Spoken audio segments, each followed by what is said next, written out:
It's 100% drug-free. It's developed by doctors. In 3 weeks or less, you'll know whether it works for you like it works for me. Try Relief Factor for yourself. Go to relieffactor.com or call 1-800-4RELIEF and save on your first order. That's 1-800-4-RELIEF. What does it take for organizations to triumph? It takes the trust of people like you. And that's why an estimated 14 million givers look for the ECFA seal.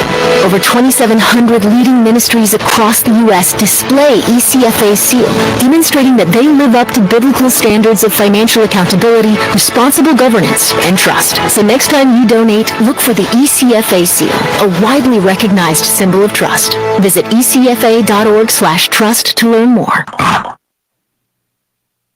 A flight has been diverted because of bad food. A Delta flight to Amsterdam landed in New York unexpectedly early this morning after passengers were served spoiled food, says the airline. The red-eye flight took off from Detroit around 11 last night and landed in New York at 4 this morning after reports that some of the main cabin in-flight meal service was spoiled, says Delta. Emergency responders met the flight and treated 12 passengers. Not clear how many passengers ate the spoiled food. There were 277 passengers on the plane.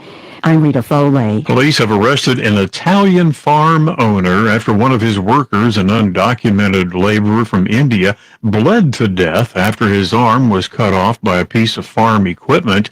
The death of the man has shocked Italians and sparked a number of protests by unions and other farm workers.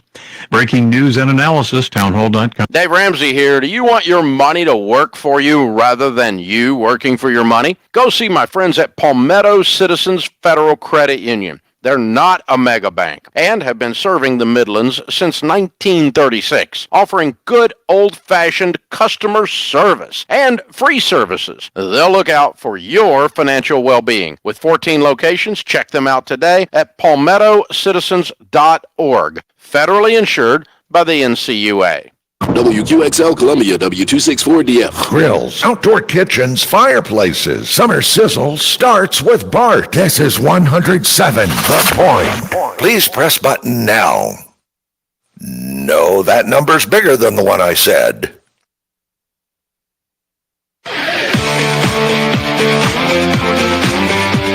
This is Sports Talk with Phil Kornblut and Chris Bergen. Sports Talk is heard across the state on radio affiliates of the Sports Talk Media Network and is streaming live on sportstalksc.com, as well as Twitter, Facebook, and YouTube. The South Carolina Education Lottery lucky number to call in is 888-898-2525. That's 888-898-2525. Now, here are Phil and Chris with tonight's edition of Sports Talk. No Phil and Chris tonight, but you do have Smitty back with you as we are cruising. We're trying to get this paper boat off unmoored and off to sea all week without the help of Phil and Chris. I'm Matt Smith and guiding you through all the sports news and everything that is happening. South Carolina, Clemson, Coastal Carolina. We've got news out of the Citadel and Charleston Southern, and a little more detail on the coach that was, it turns out, forcibly removed from the University of South Carolina's football coaching staff yesterday. But at the top, I do want to mention, maybe you've been, not working this week, procrastinating, which is just kind of working and going through the motions right up until the 4th of July hits. Maybe you've got the cooler ready to go out. Maybe you have got the lawn is already mowed from the weekend before. You've got your big plans, your favorite koozie in hand. But there is serious business. It wasn't a fever dream. Clemson and Florida State are suing the ACC, and it is coming to a head and may come to a head by the end of next week, which is why we will have John Blau of the Post and Courier join us. He's been boots on the ground reporting from Mecklenburg County courthouses this week as Clemson and the ACC attorneys are going head-to-head, and you won't believe some of the stories that are coming out of this courthouse, including the ACC attorneys comparing Clemson to a character from Casablanca, which is a great film, and it was kind of a mic drop moment for the ACC attorneys, but it's somewhat convoluted. The ACC is suggesting that, hey, Clemson, you knew that you were locked into this grant of rights deal. Jim Clements, your president, was on the board. You knew that you could be sued because you were part of the faction that was suing Maryland and tried to get some of the money back as they were exiting the ACC and on their way out to the Big Ten. All of that's right for the ACC, but Clemson's attorneys are framing it as if, hey, that's not what this discussion is about. We're not saying that we didn't go in with our eyes open to the grant of rights deal. We're saying the grant of rights deal will be null and void once we're no longer a part of the ACC. And of course, the ACC would argue, you can't just walk away from this deal. You're part of this deal. Part of the reason ESPN cuts us a check every spring is because we have Clemson football and Florida State football and North Carolina basketball and Duke basketball. It has nothing to do with Boston College or Syracuse, but that's neither here nor there. We'll get back to it. It wasn't a fever dream. It's happening. It's a divorce, and it's getting ugly. Some great details came out yesterday, and we'll rehash some of that, and we'll get smarter tonight with John Blau. I know, look, we won't go to summer school tonight. I know it's the night before the 4th of July, and we're checking out. So we can just open our minds. We will be curious tonight, but not judgmental. We're going to have 3 intelligent people join us tonight, especially in their fields. John Blau, Post and Courier. We'll also have the money coach, Fran Halloran, for those that are listening on our flagship, The Point Radio in Columbia. He was on today, sitting in for Kevin Cohen, and Fran Halloran has a tremendous handle on what the future may hold for college athletics because of what they're up against. Because now the NCAA in college athletics is in the capitalistic world. Now they have been forced into the sunlight, and now they are going to have to find a way. There may be collective bargaining. Players may eventually try to form a players' association, similar to what we see in Major League Baseball, the NFL, and the NBA in our country. And if they do that, that means they could bargain both collectively and then individually. And I will tell you, school presidents, and from what we know about the conference commissioners and from the sweetheart deal that the networks have gotten in the past in dealing with those presidents and conference commissioners, they're not equipped. They are not equipped. And so all of this is changing fast. And what role does Title IX play in the future? So those are questions that Fran Halloran can help take us through step by step, what has happened and what may happen. And he was on a few weeks ago, and he spoke with Phil and Chris about the role that private equity may play in the future. So, look, I know some of those terms, I don't want to give you a headache. That's why I say we will do this slowly. We'll wade in together, and we'll just learn a little bit by talking to intelligent people. Another one of those intelligent people we will speak with tonight is Major Billy Downer. We'll talk about safety over the 4th of July weekend, especially near and around the water. Every year, tragic stories come out after holidays. Every year, the DNR has some tragedies to report. Often there's a body count. Let's be better than that. We all know it's 6 o'clock or 10 after 6 now, the day before 4th of July. Let's pledge to each other to treat our neighbors with kindness, and part of doing that is to do our due diligence when it comes to safety. We'll have that discussion coming up at the bottom of hour 2 with Major Billy Downer as well. All right, let's get to some news notes tonight. Some things that are happening and some stories that we had yesterday, but today we know a little bit more about. P.J. Dozier, you may remember him, former Gamecock. He's a free agent, but he has now agreed to a 1-year deal with the Minnesota Timberwolves. Dozier returns from a season in Europe after a torn ACL with the Nuggets in 2021. Boy, it seems like so long ago now.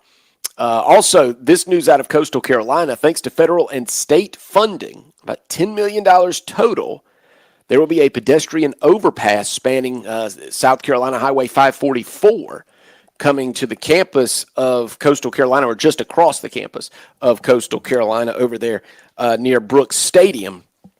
More details on that as they are revealed. Now, we have this news, this little nugget. We told you yesterday Taylor Edwards was removed as one of the coaches, director of player personnel, under Shane Beamer with the University of South Carolina. We now know, per Mike Uva of Gamecock Central, that Taylor Edwards was fired by the Gamecocks for a violation of athletic department policy.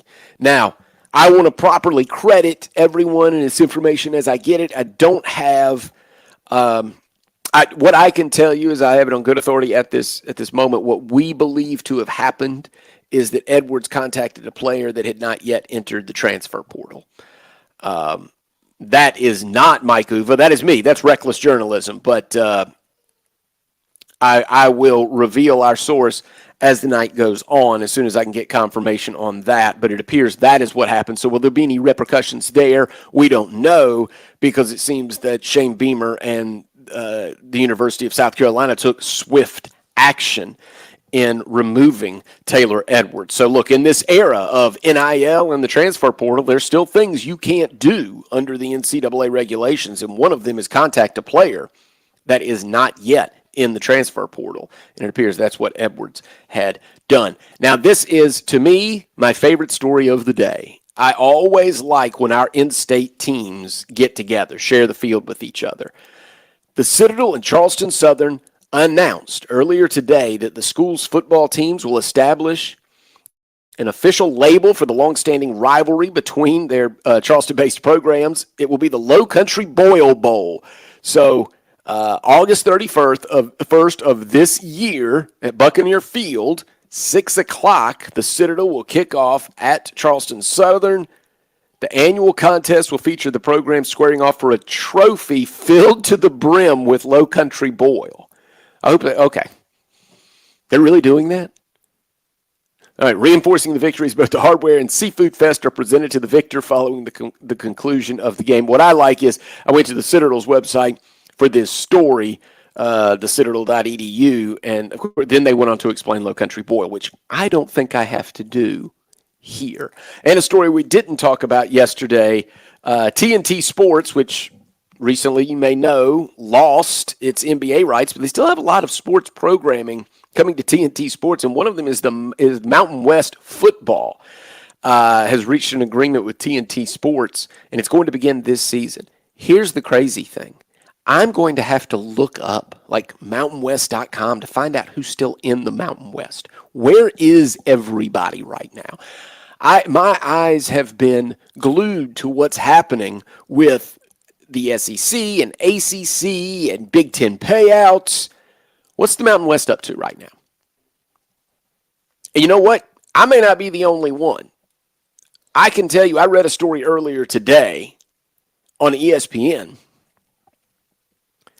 about Oklahoma and just kind of the things that happen, the details where you have to dot I's and cross T's when you move from one conference to another. So Oklahoma long been a part of, the Big 8, and then it was the Big 12 forever. That's where Oklahoma had been. Well, now they noticed, oh boy, on our campus around the stadium here, we've got to have more flags, because if we want enough flags to represent all the teams that are in the SEC now, the part of the conference we're a part of, plus have an American flag and plus have, like a state flag, we've got to have more flagpoles. So they're dealing with that. And look, why do I bring that up? That's not a story. That's just a shrug, right? Oh, okay, well, everybody does that. You have to do that, right? Here's the thing. TCU's not doing it anymore. TCU's given up on it. TCU has been in the Southwest Conference, the WAC, Conference USA, Mountain West, and then elevated, if you can say that, elevated to the Big 12. They've given up. They took the flagpoles down at TCU. At TCU, they're just going to put a graphic on the wall. No more flags. I just pulled the story up at ESPN.com. Horned Frogs Associate AD for Facilities says, I'm just putting a graphic on the wall. I'm not going to add in flagpoles for this year. Who knows if we're down to 8 teams in 4 years? It doesn't make any sense. I'm taking them all down. I'm putting graphics up on the brick wall in the north end of the stadium. It is what it is. TCU, one of those teams that's kind of been jerked around as they've been fighting their way forward. Again, Southwest Conference, WAC, Conference USA, Mountain West, and then finally the Big 12. And, of course, then teams are exiting the Big 12. It's barely considered a Power 4 conference. That is, unless the ACC splits in half over the next 6 weeks, and some of the lifeboats are headed toward the Big 12. So TCU is right. Don't put up any flagpoles. It could change. It could change in the snap of your fingers based on what happens with Clemson and with Florida State and those court rulings, which right now they are holding court in Mecklenburg County. Then there's an open court case in Florida where Florida State is suing the NCAA in the state of Florida. And then you have Clemson, which has already filed against the ACC in Pickens County. 3 states, 3 entities. Tell me when it gets weird. And because each of those courts has its own independence, one state can't overrule the other. It may be where we're going is you could have conflicting rulings, and the U.S. Supreme Court, the famous U.S. Supreme Court, the one with Alito, all that, something that you hear talked about on political shows by political talking heads and pundits and discussing what they're doing and what their rulings are going to look like about presidential immunity or abortion, they may have to come down, roll their sleeves up, and call Clemson, Florida State, and the ACC to Washington, D.C. That's where this could be headed. We'll talk to John Blau, Post and Courier, about that a little bit later. For me, it is sad. I'm one of those people, I keep likening this to a divorce. I wanted Clemson and the ACC to work it out. I think we're better. I think we're just better in college athletics if the ACC is strong and it has teams like Clemson and Florida State. But this isn't your uncle's ACC anymore. Flip on the tube this fall. SMU playing at Chestnut Hill against Boston College. Is Syracuse playing Cal? I don't know. Have we got Stanford, Wake Forest playing each other in something other than chess? It's getting weird out there. It's getting weird. So we'll have fun with it tonight. 888-898-2525 is the number. I'm your host tonight, Matt Smith. As I said, Sports Talk by the Sea. I'm here in coastal South Carolina. Let's go to those phone lines. I think we've got Gamecock Larry standing by. We'll squeeze that call in before our first break. Am I right, JP? Is Gamecock Larry with us? Yes, sir. Hey, Larry. How you doing, sir? I got a question. Somebody said something about a Gamecock transferred to Georgia. Have you heard anything about that? I have got. Let me look at my in my notes. I will have to get right back to you after the break. Okay. I will find out. There have been 2 transfers in the last couple of days. I know Kylie Corton. I can tell you that one off the top of my head. That one sticks out. That he transferred to South Carolina State. We mentioned that last night. Okay. Well. Okay. Anyway, we don't want. They got Muscat from us, so we don't want to send them more up there. Bobo They've only got about 4 or 5 ex-Gamecock coaches up there. So we don't want to send no more help to them. But I just want to, my drag racing team and my motocross team, they leaving on the 8th of July, going to Bristol, Tennessee, and they're going to be up there about 8 or 9 days. And the drag racing and drag racing and motocross racing. I know all them I've seen that motocross driving them cars is like, if it ain't got 4 wheels, I ain't riding. But I just want to call. I want to wish you all have a good holiday. I want to wish all my Clemson friends and all of you, all my Clemson friends. You say you don't like the old Gamecock, but you know deep down you do. So deep down, I love you. Tiger Brian, all you. Tiger Brian, have a good holiday and be safe. Take it. I guess I just want to say hello to you all. Love all y'all. I enjoy talking to you. And I know you don't like to listen. Old Gamecock started rattling and all that. They say you got dementia. You ain't got good sense. I'll tell them I ain't crazy. I ain't got good sense. Don't worry about it. Old Gamecock will be 90 years old in 28 days. Oh, yeah, I'm while you're there, Smitty. I know you're busy and never down around Columbia, but if you're ever down here on August the 3rd, they having something, they call it drop-in or something. If you're down this way, it ain't got to be on August the 3rd. Down this way, anytime, you can drop in, say hello, talk to the old Gamecock, make him feel good, and I'll be in my recliner. You can drop in, I'll be in my recliner. I ain't going outside. I love all y'all. Have a good holiday, and Tiger Mine. Keep on going, buddy. I love you both. Hi, buddy. I'm sorry. I'm just all crazy. Go Gamecock. Go Tiger. Nope. I'll talk to you. Okay. Thank you, Larry. And happy 4th of July to you, Larry.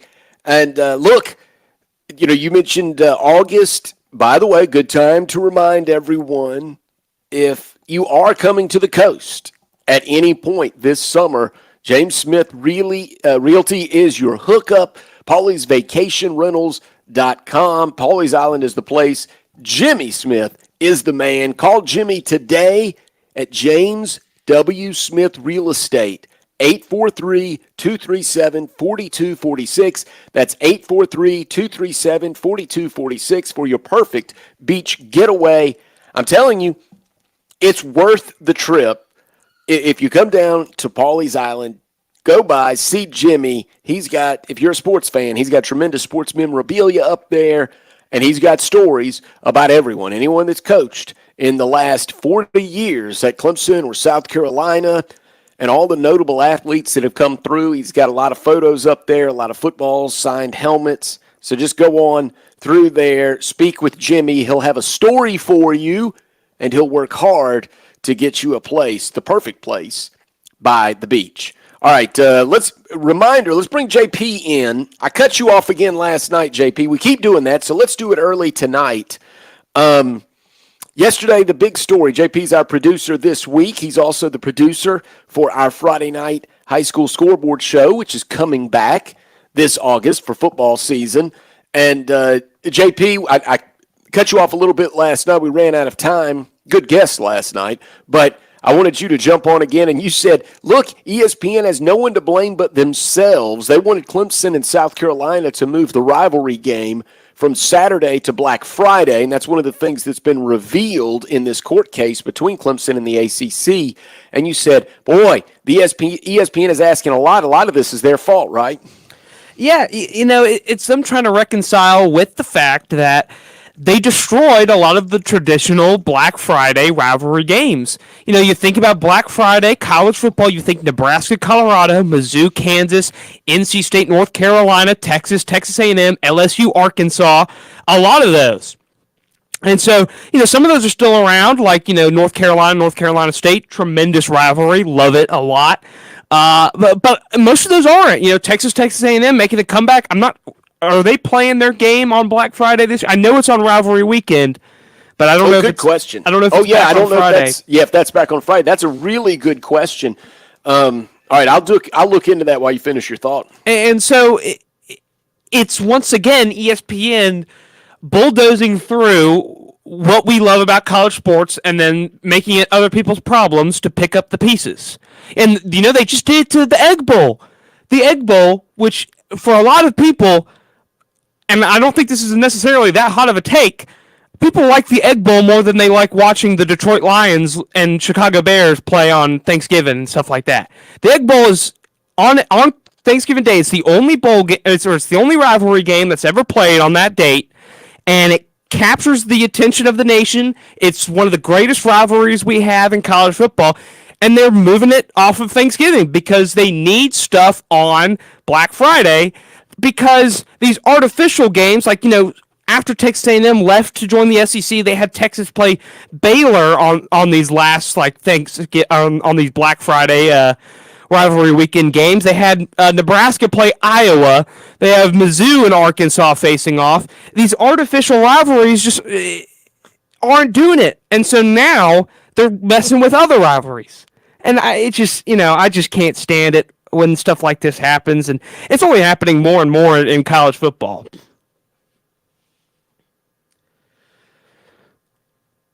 Something we'll talk about tonight. We'll bring it up with Fran Halloran coming up in hour number 2. But when we get back after this break, we're going to have John Blau join us, Post and Courier. He's right at the epicenter of a lot of this controversy. Clemson and the ACC. And, of course, John, unbiased observer. So this is a good opportunity to just get nuts and bolts about what's happening and how the case may be going, and if either one of them has a legal advantage at this point in the proceedings. We'll talk about that with John Blau when we come back. This is Sports Talk.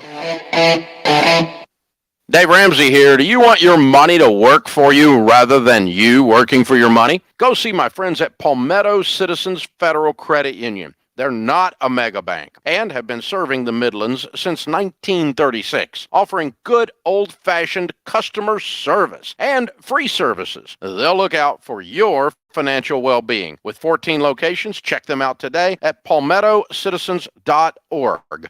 Federally insured by the NCUA. Breathe fresh life into your home with Lake Murray Soft Wash. Our team specializes in power washing, soft washing, and restoration. From roof cleaning to wood and concrete wash downs, we've got you covered. For top-notch, affordable services that you can trust, call now, 528-1996, or log on to LakeMurraySoftWash.com to make an appointment. We're not just professionals, we're your neighbors. Whether residential or commercial, Lake Murray Soft Wash sets the standard in cleaning. Embrace the sparkling difference today. With SRN News, I'm Jason Walker. Hurricane Beryl bringing fierce conditions to Jamaica. Strong winds, very heavy rain. Category 4 storm earlier killed at least 6 people, causing significant damage in the southeast Caribbean. Storm is forecast to weaken slightly over the next 24 to 48 hours. More than 120 people have died in a stampede after a Hindu gathering in northern India. Authorities believe the massive overcrowding, insufficient exits, bad weather, and a few other factors all contributed to that high death toll. 250,000 people turned out for an event that permitted only 80,000. Americans on the go over the holiday period now. AAA says 74 million will travel at least 50 miles. Average price of gas, $3.49. This is SRN News. Summers are so special around the lake. The only thing that can make it more special is finally going ahead and getting your own new boat. There's never been a better time than now. Marine 360 has a great selection of 2024s, but they won't last forever. And here's why. Everything Brandon and Scott have in their inventory is available at or below invoice cost. And not because they're good guys, which they really are. I've known them a long time. And not because there's some gimmicky commercial like some guy hawking used cars. I don't do that. That's simply because the manufacturer's rebates from folks like Crest and Sea Hunt, well, they've never been better. So you win, but you need to get moving. As the season goes by, the selection will dwindle. So my suggestion, do your homework. Go online. Look at marine360sc.com. Make an appointment. Go see Brandon and Scott at Marine 360 right on Johnson Marina Road. Look at their showroom. Get a demo on the lake itself. This is the best boating value in years. Marine360sc.com or call them 749-2360. That's 749-2360, Marine 360. Excuse me, can I interest you in an easy way to reduce your energy usage and save money at home? Yeah. Did you know Dominion Energy has an online store? No. Where is this online store? Online at EnergyWiseShop.com. What's in it for me? Huge discounts off Energy Star certified smart thermostats, advanced power strips. Any hidden fees? No. And you get free shipping with qualified orders. I see EnergyWiseShop.com in my future. Thanks for the tip. Certain restrictions apply. As we celebrate 10 fantastic years at Sweet Comfort Services, we're cooling you off with unbeatable deals on all SEER 2 and high-efficiency AC equipment. Hey Point family, mention this ad and get a thorough spring maintenance check from our expert non-commissioned techs for just $95 for your first system and a chill $45 each additional system. Look us up at sweethvac.com or call us at 331-8143. Celebrating a decade of keeping you cool and comfy. That's the Sweet Comfort promise. There are many reasons to buy a property. A place to live, work, and play, of course. But also, it's a way to build equity, benefit from tax incentives, and even generate rental income. Because owning real estate historically remains a solid investment. In fact, homeowners have 40 times the wealth of renters, according to the Federal Reserve Survey of Consumer Finances. And like any investment, you'll want as much knowledge, confidence, and understanding as possible. That's where the expertise of a realtor comes in. Realtors have access to proprietary housing market data and trends that can help inform your decisions on any given property. They also help you understand and navigate complex legal and financial factors. And realtors are bound by a code of ethics, so they will always put your needs first throughout the entire real estate journey. When you want to invest in your future, work with a real estate professional who has your back. Work with an agent who is a realtor.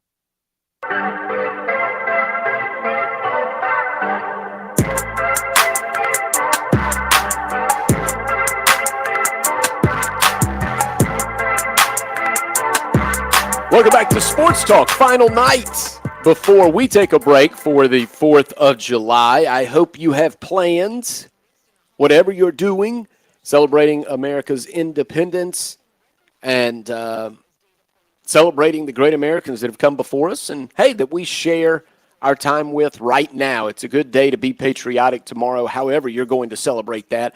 John Blau from the Post and Courier has decided to celebrate this week by taking his laptop up to Mecklenburg County, and it's been hard news, unfortunately, for John. What a week for that, John. It's a strange time, right? It's 108 degrees outside almost everywhere, and yet here you are probably wearing long pants going to a courtroom in Charlotte. Yeah, I wore jeans. I didn't get too fancy. But, we'll listen to arguments about jurisdiction and sovereign immunity and all kinds of interesting stuff. I mean, the ACC's attorneys did make it interesting by playing a clip from the movie Casablanca, which I didn't expect to see in a courtroom, but that was interesting. You know, John, maybe you could help us with this. I won't go through everything, but I do think there seems to be an argument for the ACC, and part of it plays around that the Casablanca clip which they played, which involves a local French police captain who says, I can't believe there's gambling here, and then they hand him his winnings, almost as if it's all happening in front of you. You know, one thing, let me lay out the ACC's case, essentially, and then you tell me where it is that Clemson is trying to poke holes in it. The ACC is suggesting, hey, this grant of rights deal, you, meaning Clemson, Jim Clements, you were a part of it. You were part of the driving force in the negotiations with ESPN. And the fact that we wanted to do this deal was not only because we were trying to get you money for the foreseeable future, it was also because we were trying to keep the ACC intact, which is something you were fully on board with at the time. And you were one of the schools championing, let's get it a long-term deal. This way nobody goes anywhere. And then you want to change the rules midway through just because the SEC and Big Ten have lapped you and got such better deals. So it sounds like the ACC, they're not servicing Clemson by saying these things, but it does seem like, at least legally, they have a case. Yeah, but again, going back to the Casablanca clip, it was actually in reference to the fact that, the winnings, quote unquote, that, are handed to Captain Renault, are similar, they say, to the winnings that Clemson took from when Maryland was sued by the ACC. I mean, they got an exit penalty distribution. And so obviously they knew that they could be sued for trying to do the same thing. And they're almost, what the ACC's attorneys are saying is almost like they're pleading ignorance that this might happen or should happen. And then, going back to President Clements, I mean, the ACC's attorneys also did that. They flashed a giant picture of Jim Clements on stage with John Swofford, the ACC commissioner, and a representative from ESPN, showing the fact that, these were not passive people. I mean, Jim Clements was literally the head of the board that, agreed to this thing. And so, the ACC certainly seems to have a really strong case. Obviously, Clemson's trying to get an interpretation of the grant of rights, which, again, people can be kind of cynical about or kind of question why they're doing it now, obviously. But that it doesn't specifically, if you look at the contract language of the ESPN deal, the grant of rights, say that into the future necessarily means if we go to another conference that we can't have our rights back, which, most people are going to say, well, that doesn't make any sense. But, they're trying to say that the language itself doesn't preclude that in terms of, yes, you own the rights of the games that we played in the ACC. You could run replays all you want on the ACC network, but you don't own our rights when we leave and we're no longer a member of this conference. So, if you wanted to take a side, I think the ACC's side, if you wanted to be a lawyer for a day, I think it would be easier to argue their case. But obviously, again, there's just so much money at stake. Clemson really wants this to happen, so they're going to get some lawyers that can kind of create another argument, a novel argument that maybe creates a little bit of a loophole that can kind of distress the ACC a little bit and maybe negotiate an exit penalty that's a little bit smaller than $140 million. John, you've obviously been reporting on Clemson the last few years, and now this is like a divorce, and the marriage has been rocky for a while. So you knew all of this was bubbling below the surface. You're probably like me. You're hearing things, and then it starts to get real, and now you're reporting on things that are legitimate. I mean, it's out in the open. And to me, like a divorce, one thing about it is where this is headed, if one of the parties doesn't want to be in the marriage anymore, I don't think there's any way that it's going to work out, right? I mean, at this point, I don't see any half measures or compromises. Even if the ACC wins a string of cases, really what that's going to mean for, say, Florida State and Clemson, I believe, is the price tag just gets higher. There's just more pain that they'll have to endure to buy their way out of this. But at this point, do you see any way Clemson's in the ACC, say, 4 years from now or 5 years from now? Yeah, not unless there's some miracle where, the ACC is able to get Notre Dame or something like that to actually become a full member, and all of a sudden their, distributions just rise, by 100%, they double or something. I don't think it's happening. That's the whole issue. Obviously people can think it's a little shallow, but they don't want the Clemsons of the world that want to compete at the highest level of college football, don't want their rival South Carolina getting an $80 million distribution when they're getting about 50, just because there's such a gap there in terms of what you can pay your coaches, the sports you can run, and obviously this revenue distribution issue coming with the House settlement you need to have the money. And so, yeah, I don't think that circumstance is going to change. And so at the end of the day, if that's not changing, Clemson has to try to find a way to get to one of these two power conferences, either the SEC or the Big Ten, which is going to pay them that amount that allows them to stay competitive with others. So, yeah, I don't think it's changing. I mean, Graham Neff forever in public has been saying, when he's asked about the ACC and what he's doing for Clemson, said, we're looking out for Clemson. We're not, at the end of the day, we're going to do what's best for us. And this is just an extension of that, obviously a much more public and much more messy extension of that. But, yeah, we knew this was coming for a while, and now we're kind of in the beginning of the end, I guess I would say, in terms of playing out Clemson eventually leaving this conference. You can follow John Blau's reporting on Twitter at John_Blau, and then you can link to all of the stories from there at the Post and Courier. John, I want you to be able to clarify this too, because I said this yesterday, and I don't know, maybe I didn't realize people were going to be confused about it, but essentially Clemson released the email from the ACC office that was directed toward Graham Neff about trying to move the game between South Carolina and Clemson to Black Friday. So maybe you can go into that a little bit. That was the bombshell from yesterday. I didn't think it was going to be confusing because I thought it made ESPN look awful. I thought it made the ACC look awful, but you know how social media runs with things. So maybe you could take this opportunity and clarify why Clemson released that email and what your thoughts were as you kind of picked through it. Yeah, I think some people thought reading the email, well, this looks like it was phrased in a certain way that the ACC was trying to lay out how bad Clemson was being, and they wanted that out there. But no, what it really is that Clemson filed a memorandum in opposition to the ACC's motion to dismiss the case in Pickens County. And basically what the Clemson was arguing in this memorandum is that the South Carolina court should have jurisdiction because ACC does significant business in this state, and part of what they included was an affidavit, a sworn affidavit from Athletic Director Graham Neff talking about all the facilities that the ACC gets to use, not only for obviously the home football games of Clemson that they broadcast, but all the championship events that Clemson has hosted, all of the content that ESPN's allowed to use Clemson's facilities to produce, and then also the ways in which the ACC and ESPN can dictate to Clemson, this is where you're going to play, and this is what time you're going to play, what day. And even when the schedule's set, we're going to come back and say, oh, never mind, we want to move you to a different day. And so they attached that email as kind of a piece of evidence to back up Graham Neff's sworn affidavit to show that, yeah, this is the level of control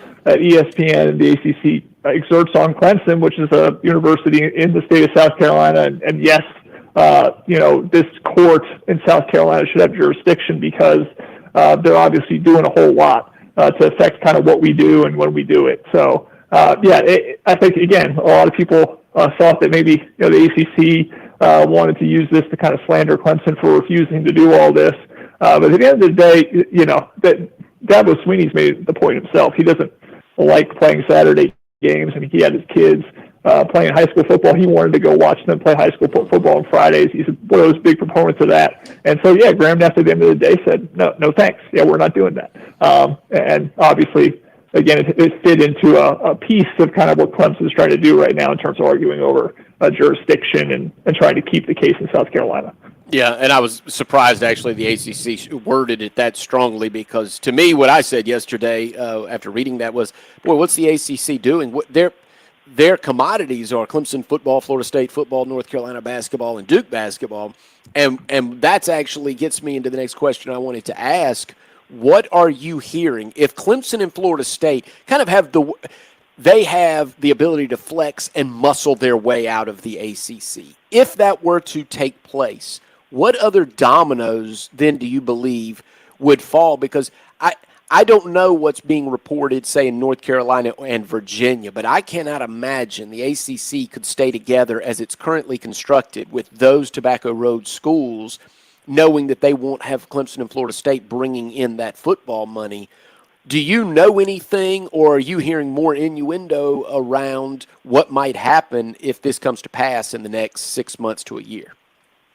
Yeah, it's all speculation at this point. I mean, I haven't heard definitively that there's an invite from here, an invite from there. I mean, obviously did hear, maybe bringing in SMU, Cal, Stanford. That was in part because, the ACC is bracing for the possibility they could lose some schools. And obviously there are 18 teams deep right now, but it could go back again to 16, 15 if you start losing some of these schools.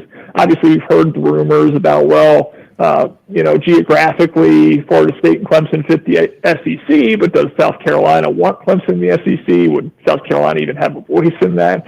At the end of the day, in terms of the way this thing's going, just in a broader sense, geography and breaking new ground is part of this. Obviously, the Big Ten went from the Midwest to the East Coast to the West Coast. They don't really have that southeastern quadrant yet. Does the Big Ten want a school like Clemson maybe and Florida State maybe a little bit more than the SEC even would because it breaks new ground? Would the SEC want a Virginia and a North Carolina because that breaks new ground? There's again, it's all speculation at this point. We don't have any hard evidence of any of this, but there are going to be many dominoes, once this whole thing kind of does start to fall. Obviously, Clemson and Florida State bringing their lawsuits kind of tries to put that in motion and knock some of those dominoes over. But yeah, it's going to be an interesting situation to see kind of what actually does unfold. I mean, the Big Ten, again, I brought up that scenario, but Clemson doesn't have AAU status. That's important to that conference. There's a whole lot of things that have to happen. There's more questions than answers at this point in terms of what will happen. All right. Again, at John_Blau, BLAU, reporting for Post and Courier. And trust me, this fall, John and I will both be covering football again. Okay, that'll be fun. We'll see each other at the field, and he won't have to do this anymore for a while. And that's the final question for you, John. What is the timeline now? Because I know you've been tweeting about that as well, that the judges are trying their best to work inside a timeline. When do you think we get some kind of resolution, some kind of answer? In other words, if you're a Clemson football fan out there, they're like, look, I kind of want to know what conference we're going to be in 2 years. When do you think any of that will start to crystallize? Yeah, I mean, I think it's still hard to know. I mean, we do know in terms of the jurisdiction arguments, which is kind of the opening phase of this, that Judge Bledsoe in Charlotte, he's going to try to offer a written opinion on what he believes should happen with the Charlotte case. That's going to happen midweek next week. Judge Gravely in Pickens County, with Clemson's case there, he's going to hear some arguments on the 12th of next week, and so there'll be kind of more arguments there, but he won't necessarily rule from the bench. He'll probably then take his time and offer an opinion on whether that case should continue. If you want to look to the Florida State example, both the Florida and North Carolina cases in that one continue are both going on, and that's probably going to be the case with Clemson. I don't think that either of the courts are going to throw it out. And so that takes you through July, and then there's going to be appeals, and that's August, September. I mean, this is probably going to go all the way through football season, unless, again, at the end of the day, the ACC or Clemson experiences enough defeat or just feeling like not very good about their case, that they feel like this is just better to settle, then maybe you could have some movement. But I don't know if that's coming, in August of this year, or if it's going to be August of next year, or how long. I mean, at the end of the day, I don't think this is going to take more than a year or two at the longest. But, it's definitely not to be resolved within the next month or so. I'd be very surprised if it was. Well, not what I wanted to hear, John. So that's it. We'll try to. Boy, what sour news delivered the day before 4th of July. And we'll end on a high note then. All right, I saw in your bio you grew up on Rocky films. Me too. When I'm not feeling it, my go-to Rocky montage is Rocky IV, in the snow, in Siberia. I can't help but go, if I don't feel like going to the gym, that gets me there. What's your go-to Rocky moment? Adrian, just do one thing for me. Come here, whisper, win. It's just like the goosebumps every single time. Man. Love it. Oh, that's Rocky II. That's Rocky II. That's Rocky II? Yeah, exactly. okay. No, they're all great for their different reasons, I would say. Yeah, except for the fifth one, which never happened. All right, that's it. No, it never happened. Never happened. Not real. All right. Thank you so much, John. Try to relax a little bit, and we'll see you on Twitter, and then we'll see you at the stadium this fall covering football. Sounds good. Thanks, man.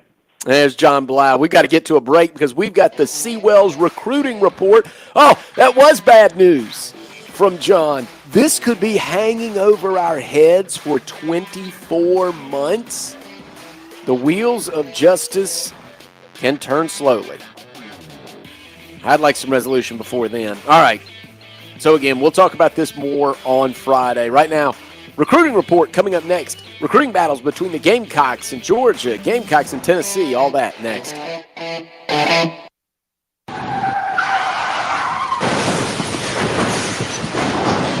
I'm attorney Jim Corbett. That's the sound of a big hit on you and your car or truck. I've been an attorney for more than 30 years, helping people who get injured in car wrecks and truck wrecks. If you have serious injuries, call Jim Corbett, 803-765-2968, or email me at jim@jimcorbettattorney.com. That's Corbett. I don't get paid unless I recover for you. Jim Corbett Attorney, for your best recovery from a big hit, 803-765-2968, or jim@jimcorbettattorney.com.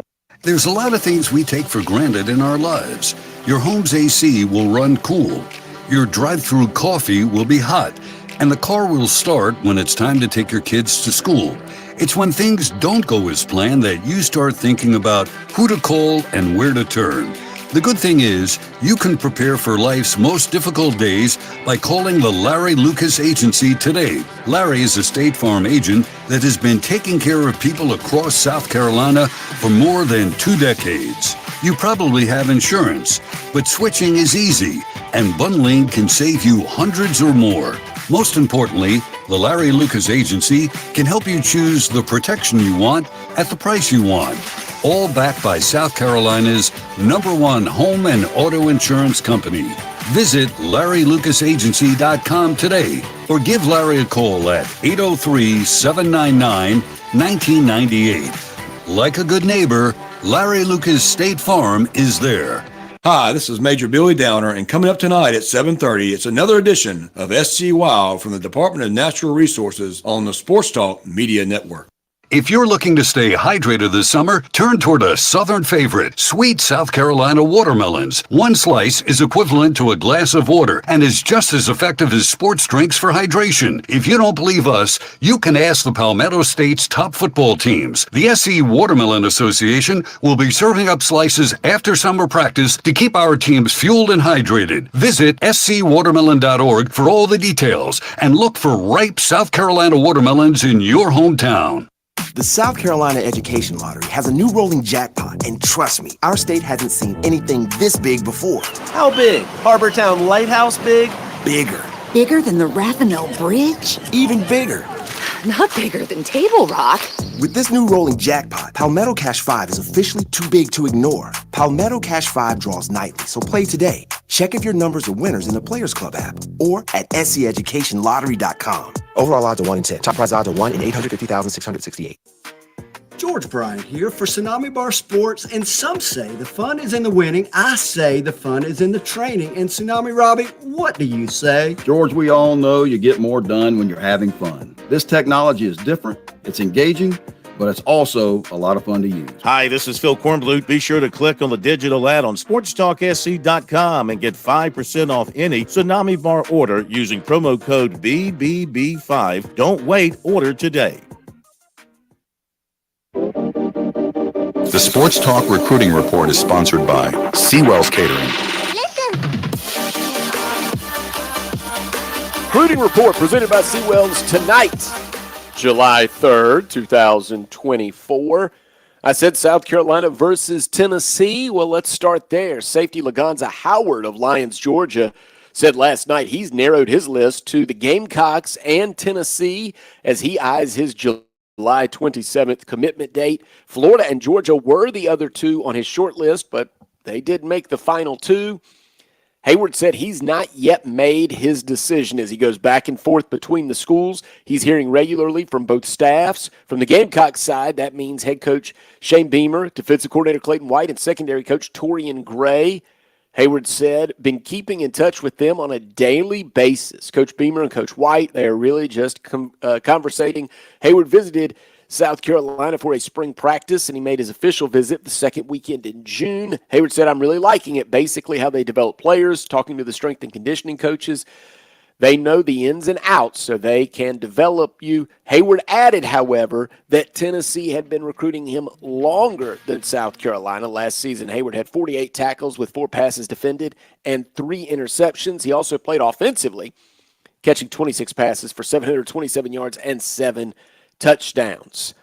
Jaden Breaker, which is a linebacker out of Snellville, Georgia, 6'4", 214 pounds. He said last night he is planning to make his commitment announcement sometime this week. Breaker said he has narrowed his decision to South Carolina, NC State, and Utah. He made official visits to those 3 along with Utah and Kentucky. Breaker said he has not yet made up his mind and is hearing from all 3 schools. He talked with Gamecocks linebackers coach Clayton White Tuesday last night. They've been keeping touch, checking in on me and everything. Same old stuff, Breaker said, making sure they keep themselves in the game. The coaches know what they are doing. Breaker added that Clayton White is pushing 2 major reasons he should come and play for him in Columbia for development, and it's SEC ball. Reminder, Breaker is considering South Carolina along with NC State and Utah. Breaker also visited USC for a spring practice, and it was after that visit he picked up his offer from the Gamecocks. South Carolina target offensive tackle Juan Gaston of Atlanta has set August 2nd for his commitment announcement. He's down South Carolina, Georgia, Tennessee, and Oregon. Georgia is viewed as the favorite. One-time Gamecocks target linebacker Tavian Wallace has committed to Arkansas, so Gamecocks will not be getting Wallace's commitment. Former USC receiver Kylie Horton transferring to SC State per Hale McGranahan from the Big Spur. We mentioned that in last night's show as well. Carlin Newman defensive back Frederick Gillens committed to Appalachian State. 2026 quarterback Javon Gilmore of Gaffney named a top 5 of Louisville, NC State, Virginia Tech, Arkansas, and Texas A&M. He plans to announce his commitment July 28th. And 2026 wide receiver Jordan Gidron of Ridgeview plans to name his top 12 schools on Friday. So more recruiting news coming out on Friday. Reminder, we're off tomorrow. Go enjoy your family. Celebrate independence here in the United States of America. The freedom that we all enjoy. We can celebrate that tomorrow, perhaps with margarita. But then we'll be back on Friday, rolling our sleeves up, doing the work. Speaking of work, we've got the money coach, Fred Halloran, coming up on the other side. We'll talk about money in the landscape of college football and college athletics next.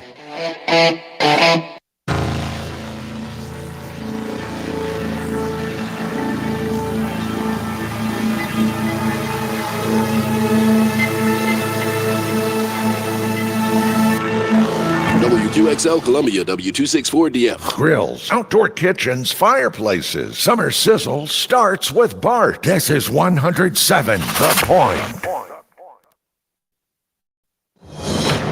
News this hour from townhall.com. I'm Jason Walker. An expert on Israel predicting Hamas leader Sinwar will not allow a political compromise to bring an end to that war. After researching Sinwar, podcaster Dan Senor says, I don't think he's a practical thinker. Senor describes Sinwar as messianic, one who will fight to the bitter end. To achieve the caliphate which will cover all, not only Gaza, but all of Israel that we know today. Even if that means sacrificing not only his own life, but the lives of Gaza civilians. They want to inflame the place. They want Palestinians to suffer. Because it's a PR tool of war against Israel. Senor was interviewed by the Salem Radio Network. Bob Agnew reporting. Also at townhall.com, Texas Democratic Congressman Lloyd Doggett says after last week's debacle of a debate, President Biden should speak to reporters and talk about the issues that need to be addressed. I think that's more important to me than a cognitive test or anything else, is to demonstrate that last Thursday was an aberration and that he's ready to actively engage and answer all the hard questions again and again. That's the kind of engagement we need to have. Dogga says he hopes that President Biden will withdraw from the race. Trouble for a number of dams in America. Floodwaters in Minnesota carving a path around a century-old dam early last week, causing severe erosion to a riverbank. Then several days later, intense rain damaging a large dam in Texas. U.S. Army Corps of Engineers says more than 4,000 dams in America are in poor or unsatisfactory condition. More than 120 people have died in a stampede after a Hindu gathering in northern India. Authorities believe massive overcrowding and very bad weather contributed. More on these stories at townhall.com. Anyone with everyday aches and pains, I've got a question. What are you missing out on? Probably a lot. So let me tell you about Relief Factor. Relief Factor is a drug-free daily supplement that helps your body fight pain naturally. It doesn't just mask pain, it helps reduce or even eliminate it. In about 3 weeks, you'll discover what it's like to feel better. Go to relieffactor.com or call 1-800-4RELIEF and save on your first order. That's 1-800-4RELIEF. At Progressive, we know money can't buy you happiness, but money did help you buy an RV. Which means an excuse from working Saturday with your insufferable coworker, Dave. So money is helping you listen to birds chirp instead of Dave chirping about how his toddler is fluent in 3 languages. And it's also why you'll be smelling pine trees in the air, not Dave's tuna melt reheating in a microwave. So save money by bundling your RV or boat insurance with home or auto from Progressive and buy more happiness, or something close to it. Progressive Casualty Insurance Company, affiliates, and other insurers. Not available in all states. New vehicle sales rising only slightly during the second quarter. That despite larger discounts and, in some cases, slightly lower prices. Auto industry analysts predict that still lower prices are coming and suggest buyers consider waiting for better deals. Overall, MotorIntelligence.com says U.S. sales were up only 0.1% compared to a year ago, as still high prices kept many potential buyers out of the market. Sales were crimped in late June when cyber attacks knocked out software from CDK Global that dealerships use to do sales paperwork. That is correspondent Jeremy House reporting. Federal Reserve officials at their most recent meeting welcome recent signs inflation is starting to slow somewhat and highlighted data suggesting the job market and broader economy could be cooling. Both trends, if they continued, could lead the Fed to cut its benchmark rates. Breaking news and analysis, Town Hall. Dave Ramsey here. Do you want your money to work for you rather than you working for your money? Go see my friends at Palmetto Citizens Federal Credit Union. They're not a mega bank and have been serving the Midlands since 1936, offering good old-fashioned customer service and free services. They'll look out for your financial well-being. With 14 locations, check them out today at palmettocitizens.org. Federally insured by the NCUA. WQXL Columbia, W264DF. Grills, outdoor kitchens, fireplaces. Summer sizzle starts with Bart. This is 107 The Point. Ooh, I like when you press that one.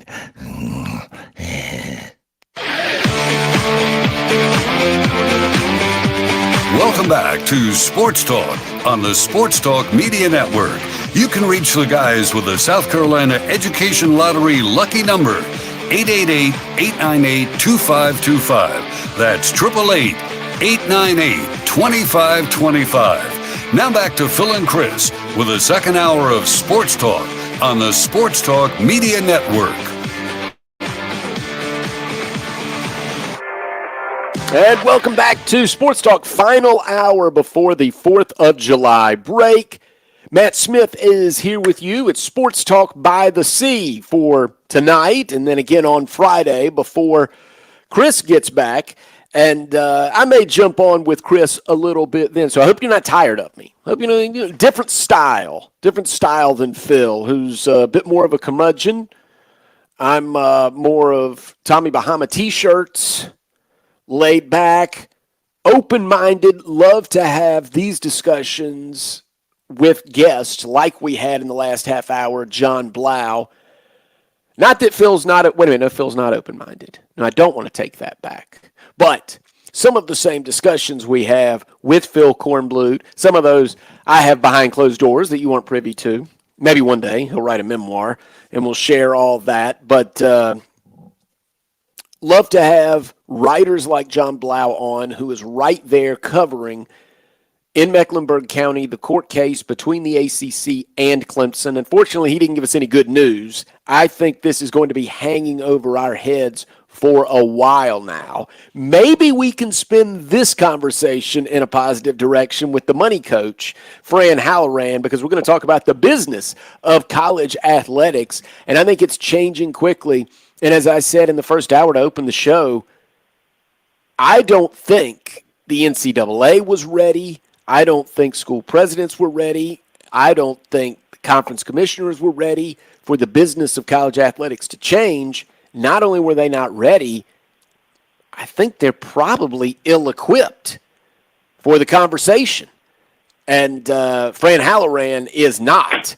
So let's see. Do we have the money coach with us? Hey, Smitty, how are you, sir? Oh, Fran, I know it's been a long day. You were filling in for Kevin Cohen today, and so you've already given your brilliance to everybody. So thanks for doing a little overtime with us. Yeah.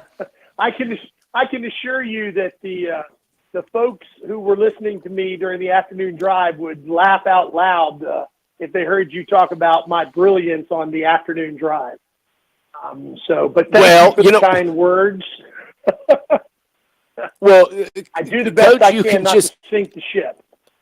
Yeah, you just make up for it now. But I love having these conversations with you because I feel like, you correct me if I'm wrong, you were somewhat excited because you have a background, obviously, in finance and financial planning, but also in coaching and working with young people, and you care about that. You care about athletics. So to see those two worlds merge a little bit, while there will be bumps along the way, I think you almost find it like, what a fascinating petri dish this is for you to observe, right?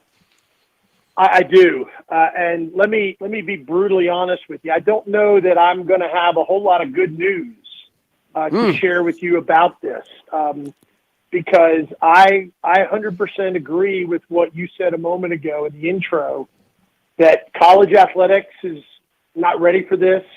And when I mean that, I mean the NCAA is not ready. They weren't ready for NIL, and that's been proven. They're not ready for private equity to become a part of college athletics.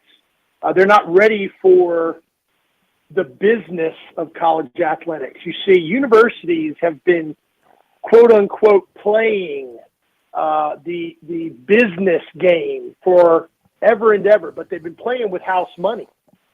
They've been playing with taxpayers' dollars and boosters' dollars. That's it. They've never had to be profitable. Once you enter into a relationship with private equity or let's just say capitalism in general, there's no more charity. There's no more, but we're improving. You will have essentially a situation where, just like in the business world, when you have a publicly traded company, you have a fiduciary responsibility to the stockholders to be successful or you're out. And this is where we are headed. And I realize people are going to think, you got to be kidding me. This is not going to happen. It is going to happen, because once private equity gets involved and they start investing in college and university programs, they will have more say-so than anybody else on the playing field. I'll give you an example of how powerful private equity is. I know a gentleman who owns a construction company, and he has private equity money in that construction company. And a number of years ago, the private equity firm came to him and said, we're going to pay this much money per unit, not a penny more. And you know what the owner of the construction company said? Okay, because private equity is funding everything he does now in his construction company. There's no ifs, ands, and buts. There's no, but this costs more, or that costs more, or this is going to be, there's none of that. Once private equity gets involved, it's their way or the highway. And colleges and universities are not ready for this, because They have been essentially temples that are untouchable. I use South Carolina as an example. Ray Tanner, wonderful human being. My wife has had a relationship with his wife from her time at the university. The Tanners are fabulous people. He is not equipped for what is about to happen when the private equity firms begin to say, we want this to happen. We want this to be profitable. You're not getting it done. What's he going to do? So we're entering a brand new phase of college sports. College athletics, as we know it, dead. I hear Phil lamenting this all the time, but it's dead, Smitty. Dead, dead, dead. We may as well call what's coming the Association of Collegiate Professional Sports. So, right, it'll be College Athletics 2.0, and that's fascinating. So let me put a pin in it right there. This is Fran Halloran joining us here, the money coach, with a background in coaching. So he's somebody. He's not just schooling us on the financial side here. He cares about athletics too. So we'll get to that in just a few minutes. I would ask you this, Fran. One of the things that we have heard is coming is that players may be eventually they're going to be like labeled employees and no longer student athletes. And I would ask you, I just wonder, you just talked about how the NCAA essentially was cursed by prosperity, right? They had it so good for so long, they didn't know what else it was like. I would wonder if you were advising the players just as a collective, as a whole, would you tell them maybe to pump the brakes on that? Because aren't there also drawbacks to being an employee? I would go so far as to say that the model you're going to see come to fruition is going to be very much like professional football. These great players are going to have agents. It's going to happen. It's going to happen very soon. And you'll no longer deal with player, mom, dad, uncle, auntie. You won't deal with those people anymore. You will deal with a professional agent who is schooled in negotiations and value for the asset. And that is going to really put college athletics in a quandary because, again, these coaches are not going to be equipped to deal with that kind of complication, if you will. A kid is going to have a great basketball player, a great football player, a great baseball player, a great softball player, because this is going to transcend across all sports, Olympic sports, revenue sports. It's going to happen everywhere. The investment that's going to come from private equity and capitalism is going to fund everything. It will never pass the smell test or a court test where we're only going to put this kind of money in men's basketball, football, and a few women's basketball programs or a great baseball program. It is going to filter down to every single sport. So I would, if I were advising players, I would already be talking to agent-type people who can represent my interest in some way, shape, or form, whether I'm doing it on the table or under the table. I would be getting my advice and counsel from someone who has a professional knowledge of the value of sport and the value of sport with me in it. If I was one of those great athletes that could command those kind of negotiations, if you will. All right, now let's get to the part, which is, to me, the part that I think that most of our audience cares the most about. If you will, put your coach's hat back on, or the fact, hey, I like watching college football on Saturdays.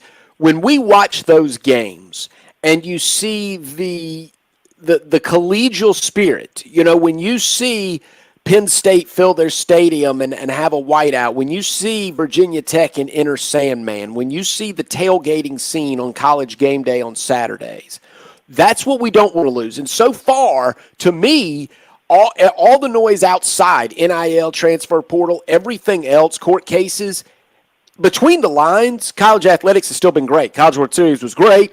NCAA basketball tournament was fascinating. The college football season was as good as ever. So that's what we want to protect. So we need to make sure we almost protect the school presidents and players and agents and private equity, as you're saying. We have to protect them from themselves, because that part of it is actually what brings the value, right? That's why the networks will pay. That's why the universities will have money to pay players, and collectives will have money to pay players. So what would you tell them about treading perhaps carefully? What guardrails or safeguards would you suggest that we've got to keep the spirit of the game, because you've got to keep your eye on the ball if you're going to continue to have value? Well, once again, it will come down to profitability, especially when private equity really enters into the fray. And private equity is smart enough to know that the product, in this case, the Saturday game day product, is not something they want to mess around with.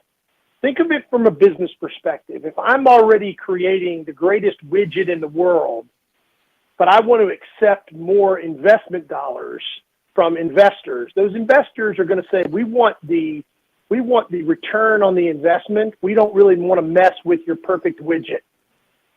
We hope that is the nature of the path, if you will, that is going to be forged forward. I can't say for sure that that's going to happen, because the ego factor is going to come into play even more so than it has with the onset of NIL. And there will be jealousy as well, because let's be honest, if you've got a quarterback playing in the SEC who's negotiated a deal with this college or university, and he's making $3 million a year as your quarterback, which is very possible, very possible. Remember what Matt Rule said last year: a great quarterback in the transfer portal, John, is going to cost me $1.5 to $2 million. So $3 million is not out of the realm of possibility, right? The punter, the offensive lineman, right? The long snapper, those guys, there's going to be some envy. There's going to be some jealousy, and that is going to upset the product for a time until we get used to the new norm, which, yeah, I'm going to college and I'm driving a 2001 Ford Ranger, and the guy that I'm snapping the ball to is driving a 2026 Maybach Mercedes. Things are going to change. Hopefully the product on the field doesn't change, but I would argue it's already changing, and there's nothing we can do about it. The genie is out of the bottle. And you mentioned television in an earlier segment having so much control. The control that private equity is going to have over college sports will pale in comparison. The television control will pale in comparison to what private equity will have. You mark my words. That was the question I was going to ask. So let's use a real-world example. Fran Halloran, the money coach, joining us here on Sports Talk. A real-world example. The email that leaked yesterday was between the ACC office and Clemson, and what was happening was the ACC office was trying to pressure Clemson to move their rivalry game with South Carolina to Black Friday, and they were giving them all of these concessions. We'll do this. You'll be playing the Citadel at this time. You'll play a home game in Labor Day 2027. They were giving them all of these carrots and coming to the bargaining table. And what you were suggesting, if I'm hearing you right, is in the future, when ESPN makes that call or sends that email, it will not just be to Athletic Director Graham Neff. There will be a private equity firm that will also be CC'd on that email, and they will have a seat at that table in that discussion. 100% correct. And that influence is going to be greater than the television network influence. Because private equity has already said, we're willing. And you got to understand the money involved in private equity. We're talking about billions and billions and billions of dollars in some cases. Private equity has already said, we're willing to put $20 million to $200 million we're willing to inject that into a program right now, into multiple programs. They're not just giving that out of the kindness of their heart. They're going to expect return on investment, and that means they're going to want to control the background. They're going to want to see that the athletic department is being run properly, like a business and not like a 501c3 charitable organization, a la university. It's going to change everything. Hopefully the product on the field doesn't change, but I have every reason to believe that that's going to change as well. And I think one day there will be a completely separate division in college sports. There'll be, right now we have Division 1, 2, and 3. I don't think you're going to see this really, winnowing down to Division 2 and Division 3 sports, at least no time soon. So it could be that this Division 1 powerhouse group of college sports, they get to reap the benefits even more so than they are now. And the true Saturday afternoon, 2:00 game between Furman and Georgia Southern is still going to be around to give us our fix, if you will, for the old days of college football or the old days of college basketball or baseball, whatever we're into. But things are going to change because anytime money gets involved, especially money at this level,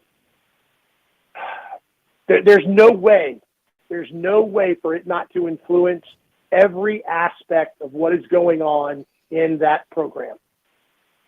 And Fran, and I think maybe, we're jumping off of the conversation you had previously a couple of weeks ago. I want to make sure everybody understands this, and I want to make sure that I understand it correctly. What you believe is the money will become so great, like you said, $2 million for a quarterback, to lure a quarterback, that at some point you've almost tapped out your current boosters, that you can't go back to Phil Knight for another dollar.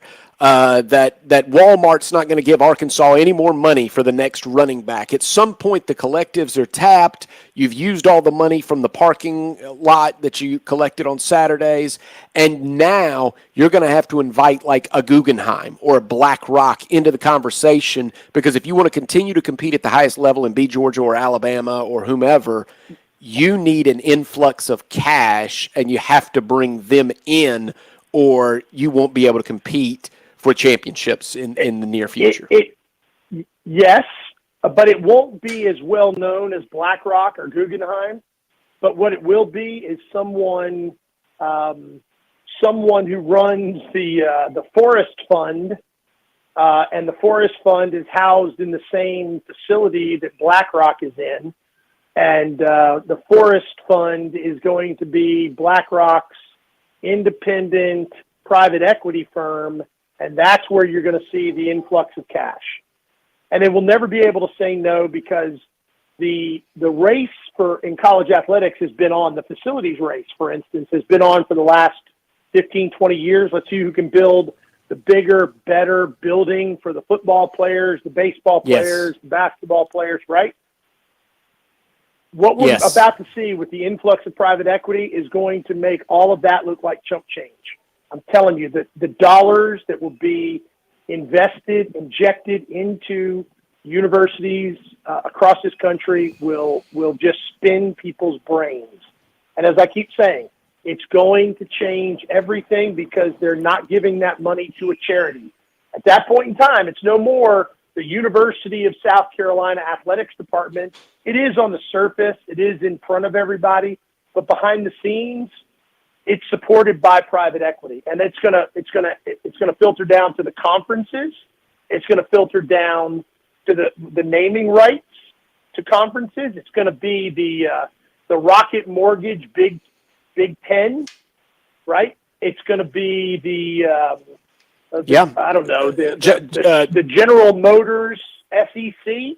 Oh, I can't wait. Johnson to be everywhere. Johnsonville Sausage presents Alabama Crimson Tide football Saturday. Oh no! Yeah, it's going to change everything, man. And we are at the tipping point. It's going to be a lot of fun to watch, but it's also going to be a little heartbreaking, because you mentioned this earlier. I'm an old coach. high school football for 12 and a half years. I loved every minute of it, and I love the purity of a Friday night under the lights. I love all the work that goes into it. But once money gets involved in anything, it changes the face of it all. All right, Fran, we really appreciate you. We've got to go to break. Obviously, I'm going to have you back on, and we'll stay in touch on this, and we'll talk behind the scenes, and I'll bring some of your insight to the air. Thank you so much for the time, Fran, and we'll talk to you soon. My pleasure. That is the money coach, Fran Halloran. Like you said, not a lot of good news. Depends on what you like. We've got to get to a break. We've still got SC Wild ahead. Stay tuned to Sports Talk.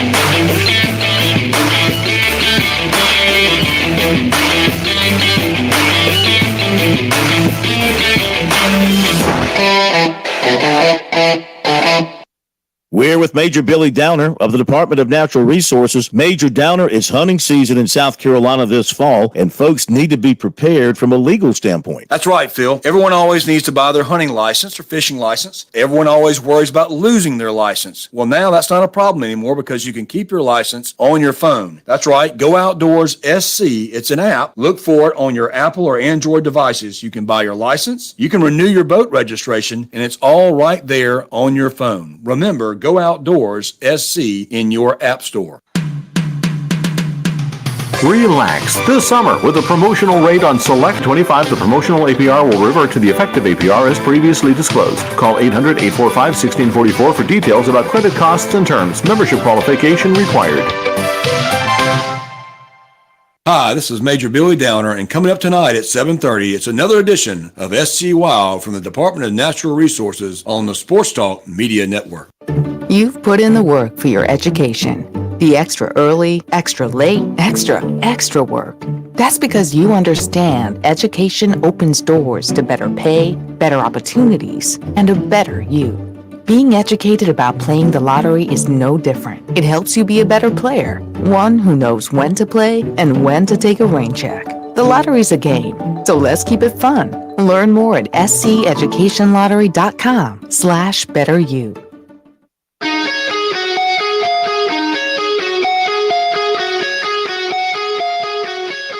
All right, welcome back to Sports Talk. Yes, last few minutes before we have SC Wild, and we're going to have Major Billy Downer on with us, and we'll be talking to Major Downey and Downer and Officer Edwina Mathis about boat safety this 4th of July and all through the weekend. And don't forget, Sports Talk will be back with you on Friday night. So a little SC Wild for you. I hope everybody enjoyed our conversations with John Blau and Fran Halloran. I know that got a little deep. It's like homework before 4th of July, but it is good to open your mind and get that intelligence in there. And those were two intelligent guests that we had on tonight. We'll have more with you on Friday.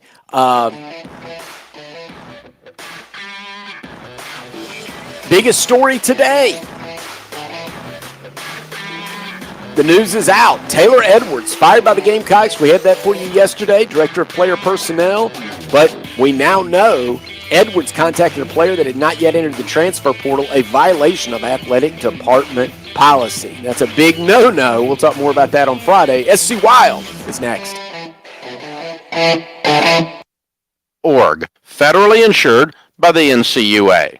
Dave Ramsey here. Do you want your money to work for you rather than you working for your money? Go see my friends at Palmetto Citizens Federal Credit Union. They're not a mega bank and have been serving the Midlands since 1936, offering good old-fashioned customer service and free services. They'll look out for your financial well-being. With 14 locations, check them out today at palmettocitizens.org. Federally insured by the NCUA.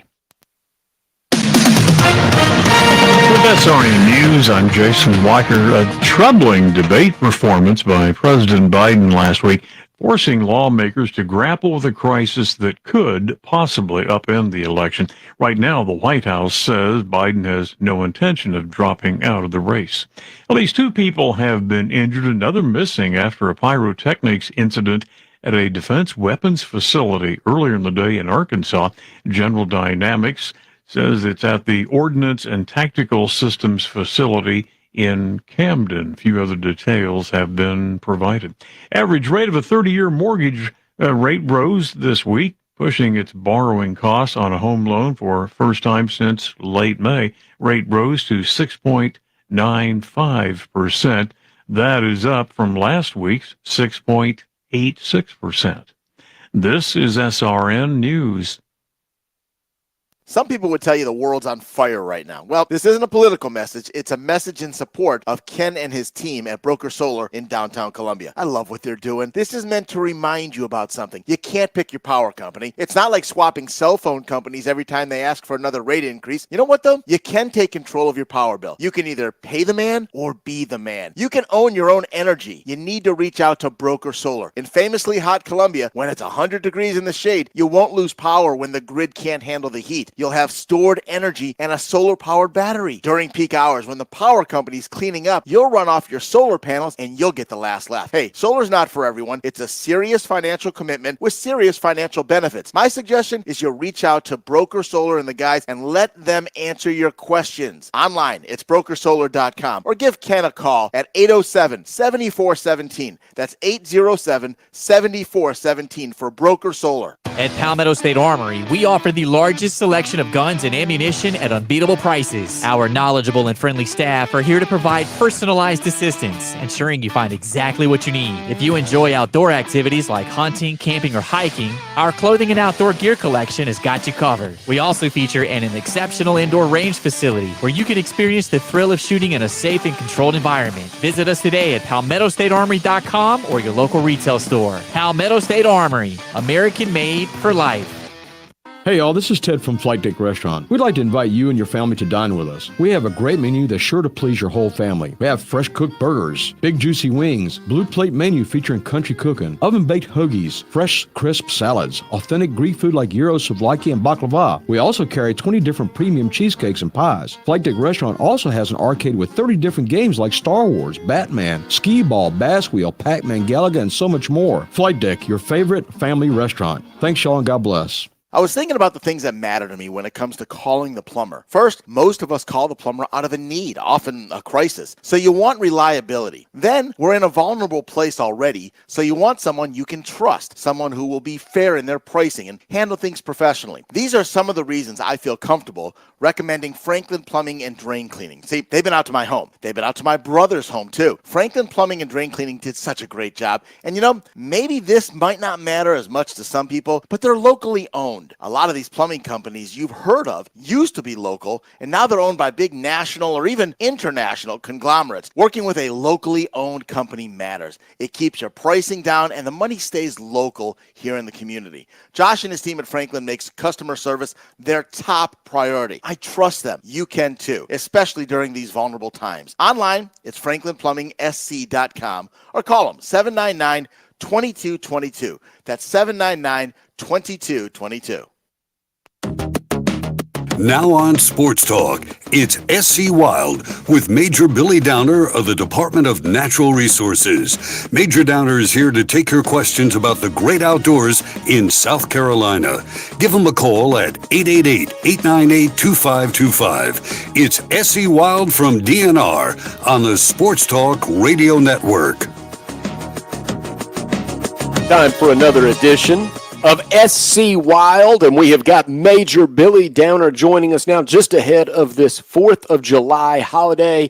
We're also going to have Officer Edwina Mathis join us. Major Downer, we'll start with you while we get Officer Mathis on the line with us. But 4th of July weekend and so much to celebrate. But I know that you and at DNR and all your fellow officers, I know it also puts you on high alert because safety's always at the forefront when we all get out as South Carolinians together. Hey. Oh, hey, Major Downer, you with us? Hey, I lost you. Hey, okay. All right, we've got you back.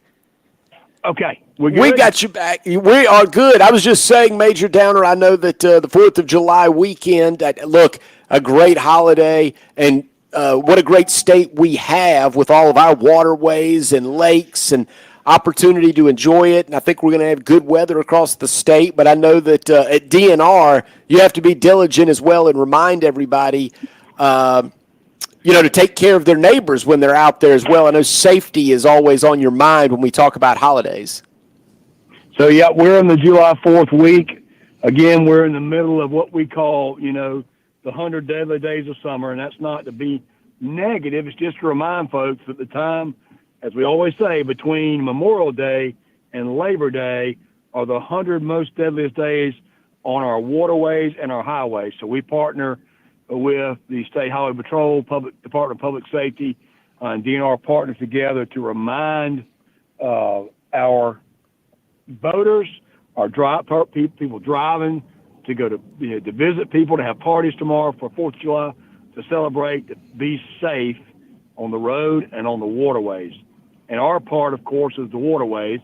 And our big part for us, it's about being safe in your boat, going to where you're going so you can come back and enjoy time at home again and to go back out again. So the things, we always talk about, this weekend is just very important because there are so many more people out there.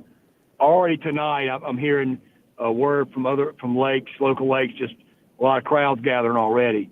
People getting ready to celebrate tomorrow. Because the 4th is during the week, sometimes that'll affect the number of people out there. It won't be quite as big a crowd maybe until the weekend because people got to work on Friday. But people are off tomorrow. They're going to be on the water. And for whatever reason, the 4th is that time of year when folks find a boat wherever they can and get on the water. Sometimes they pull whatever boat they can that they found from the neighbor or whatever else, and they haven't gone through it. The motor doesn't run right. They get stranded out in the water, and it becomes a frustrating day. So some of the things I want to remind folks, remember, go through your boat before you get on the water. Don't get in such a hurry on 4th of July to get out there. Make sure that you gas the boat up. You've got your oil like you need for your boat, for your motor, if it's not a 4-stroke. That you pre-mix the oil, all those things that you don't have a problem on the water. Make sure you've got life jackets. You'll always hear me talk about life jackets. Make sure you've got enough personal flotation devices for everybody in the boat. Make sure that they fit the intended user. So if you've got young children, make sure the life jacket will fit them properly. Don't put an adult life jacket in the boat and expect that to count for a toddler, a 5-year-old, even an 8 or 9-year-old. Make sure it fits the intended user. We talked about this in the past, that the Coast Guard has changed the way they're marking life jackets. So if you were used to seeing type 1, 2, or 3, which was able to be used in a boat, now they are labeled by their flotation ability, so 70, 100, and 150. And then that is just a number that they're using now to be trying to kind of match up with Canada a little bit, or the United States and Canada have a numbering system that makes sense. But so 70 is what used to be our old type 3s. So if the life jacket says 70 inside and says U.S. Coast Guard approved, that's going to work, and that's going to be what we call a recreational or type 3 life jacket. It's the kind you would wear if you're skiing, if you're being pulled on a tube, that will work. Your 100 is going to have more, it's going to float better. That's more what we call a near-shore device. And then the 150 is going to be like your type 1s used to be, which were offshore, if you were going offshore. So the thing about South Carolina is we always talk about from the mountains to the sea. We have water from the coast all the way to the mountains and Jocassee Gorges. So there's so many different types of waterways that folks will go out in the water tomorrow. And I typically talk about inland, our lake systems, our rivers, and what you need to have there. But when you go on the coast, it's a totally different game. And have we got our guest with us tonight? We do. We have Officer Edwina Mathis joining us as well, Major Downer. Edwina, thank you for joining us tonight. No, thank you, guys. All right. Well, I'm glad to have her. So I'm going to go ahead and tell you a little story about her right now. I went looking for a coastal expert, and I got informed by a longtime officer who has got years of experience. He said she is the new expert because I have taught her everything I know. So we're going to let Officer Mathis be our coastal expert tonight, and I expect nothing but the best information from her. I appreciate that. I might not be quite the expert, but I'll do my best. Hey, it's a vote of confidence, though. What a great vote of confidence for you. Inland waterways, I always talk about life jackets. I always talk about, make sure that you plan your trip, tell people where you're going so people know where you're going, when you expect to return. We always talk about float plans in boater education classes. We tell people about life jackets, your whistles, your registration card. Make sure your registration's right on the boat. You've got a fire extinguisher that works. You got the whistle or horn sound device. But on the coast, there's other things that people have to have sometimes. And I know that flares, those type signal devices are required on the coast. Isn't that right? Offshore, you got to have those on board. We tend to see a lot of boats inshore that have them on there because everybody's ready to be prepared. But we definitely suggest it because if you end up outside of an inlet, you're going to want something like that to show where you are. Absolutely. So we talked about this before the show, but in coastal waters tomorrow, Charleston Harbor, surrounding areas, Ashley River, Wando River, all those areas, what's the number one violation that y'all see down there on a regular basis, particularly on big weekends? So violation-wise, we have a ton of wake zones spread out all throughout the coastal area. And people tend to not really know and understand what idle speed is when they're going through those wake zones. So usually they end up with a ticket or a good warning because they're going on plane. They're either going on plane or they're plowing. And people think that plowing is idle speed, but it's a little bit too much. And if you look behind you and you see that white water, that means you're going way too fast. Idle speed, I always tell everybody the definition is just fast enough to have forward momentum and maintain steerage. And down here in the coast, that's pretty important because you might have the current pushing against you, so you got to give it a little bit more. So in terms of wake zones down here, it's never a set speed. It's just how the water's moving around you and how fast you can go against it.